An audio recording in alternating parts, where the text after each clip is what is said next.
दुनिया तक पर टॉप 5 में देखिए। अफगानिस्तान में तालिबान के कब्जे को लेकर मंगलवार को अहम G7 की मीटिंग हुई।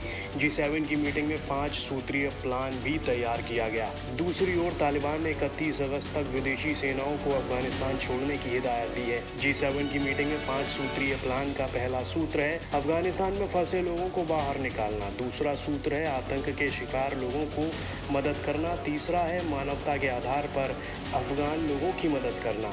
चौथा सूत्र है अफगानिस्तान के लोगों को कानूनी रूप से सुरक्षित जगह पहुंचाना। पांचवा सूत्र है अफगानिस्तान में नई सरकार के साथ डील करने की साफ नीति बनाना। तो वहीं अफगानिस्तान पर तालिबान के कब्जे के बाद वहां की हालात पर चर्चा के लिए संयुक्त राष्ट्र मानवाधिकार परिषद की तरफ से मंगलवार को एक खास सत्र का आयोजन हुआ। इस सत्र में भारत ने कहा कि अफगानिस्तान का पड़ोसी होने के नाते वहां की हालत हमारे लिए गहरी चिंता का विषय है। इसके साथ ही भारत ने कहा कि वहां सुरक्षा हालात खतरनाक बने रहने से भयानक मानवीय संकट पैदा हो रहा है। ब्रिक्स NSA वर्चुअल मीट पर विदेश मंत्रालय ने कहा कि राष्ट्रीय सुरक्षा के लिए जिम्मेदार उच्च प्रतिनिधियों की बैठकें ब्रिक्स देशों के बीच राजनीतिक और सुरक्षा मुद्दों पर विचारों के आदान प्रदान के लिए एक जरूरी मंच के रूप में उभरी हैं। NSA अजीत डोभाल ने ब्रिक्स देशों के राष्ट्रीय सुरक्षा सलाहकारों की बैठक की अध्यक्षता की।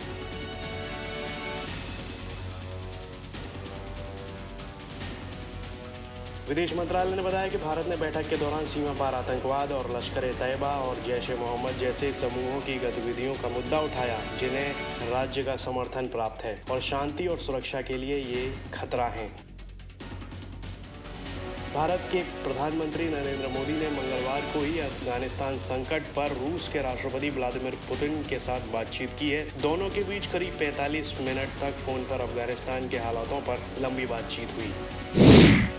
अमेरिका की खुफिया एजेंसी CIA के प्रमुख विलियम बर्न्स ने काबुल में तालिबानी नेता मुल्ला अब्दुल गनी बरादर के साथ सीक्रेट मुलाकात की है। एक रिपोर्ट ने अमेरिकी अधिकारियों के हवाले से ये दावा किया है। रिपोर्ट के मुताबिक ये मुलाकात सोमवार को हुई थी। तालिबान के अफगानिस्तान पर कब्जा करने के बाद बाइडेन प्रशासन और तालिबान के बीच ये सबसे बड़े स्तर की बैठक माने जा रही है। अमेरिका अफगानिस्तान में फंसे हजारों लोगों को निकालने की कोशिश में लगा हुआ है। तालिबान के प्रवक्ता जबीउल्लाह मुजाहिद ने एक प्रेस कॉन्फ्रेंस की और तालिबान पंजशीर के मुद्दे का शांतिपूर्ण समाधान चाहते हैं ऐसा कहा। खबर है कि तालिबान ने पंजशीर के नॉर्दर्न अलायंस के नेता अहमद मसूद से बातचीत शुरू कर दी है। तालिबान की तरफ से एक प्रतिनिधि मंडल पंजशीर गया और वहां अहमद मसूद से बातचीत की है। तालिबान की कोशिश अहमद मसूद को अपनी सरकार में शामिल करने की है ताकि अफगानिस्तान में वो शांति से सरकार बना सके। अफगानिस्तान पर तालिबान के कब्जे के बाद वहां से लौटे 78 लोगों में से 16 कोविड पॉजिटिव पाए गए हैं। गुरु ग्रंथ साहिब लेकर आए तीनों ग्रंथी भी इसमें शामिल हैं। अब सभी 78 लोगों को क्वारंटीन कर दिया गया है। इसी के साथ काबुल एयरपोर्ट से निकलकर लोग जितने भी देशों में पहुंचे हैं वहां भी कोरोना केसों के बढ़ने का खतरा पैदा हो गया है। बता दें कि भारत मंगलवार को दुशानबे से 78 लोगों को वापस लाया जिनमें 25 भारतीय नागरिक और कई अफगान हिंदू और सिख शामिल हैं।